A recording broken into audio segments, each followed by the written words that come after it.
ভাড়া কম দামে একটা মানুষ 400 টাকা 300 টাকা দিতে পারে, তাই 800-1000 টাকা ভাড়া নিতেছে।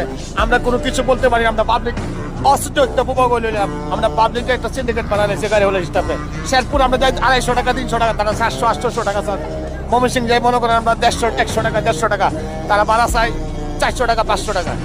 কি বলবো স্যার, গরিব মানুষ। আমি যে সরকার যেহেতু ইলেকশন দিচ্ছে, আমরা ভোট দিতে যাবো, আনন্দের ব্যাপারে কেন যাবো, ইলেকশন করবো, ইলেকশন ডাকছে, আমি যাবো সরকারের কাছে। এবং সরকারের কাছে এটি আমরা আগ্রহ আবেদন, যেহেতু আমরা গরিব মানুষ, আমরা যেহেতু টাকা ছাড়া বাড়ি যেতে পারি, এই সেন্টিকেটে যে কিভাবে ভাঙবো স্যার, এটা আল্লাহ যদি ভাঙবে আর কিছু। যশোর তো স্যার সরকার নাই, তারা কি করবো ভাই? আমি যাচ্ছি শেরপুরে ভাড়া যাইতেছে 1000 টাকা 800 টাকা ভাই। আমার কাছে আছে ভাই টাকা 500 টাকা। শেরপুর ইলেকশনে ভোট দিবার যাচ্ছি, এখন আমার কামতে যাচ্ছি। আমি ভাড়া হয়েছে এমনি মনে করেন 200, 250, 300 টাকা নেই, এখন ভাড়া চাইতেছে 800, 700 টাকা। এখন টাকা নিয়ে আসি তো ভাই এমনি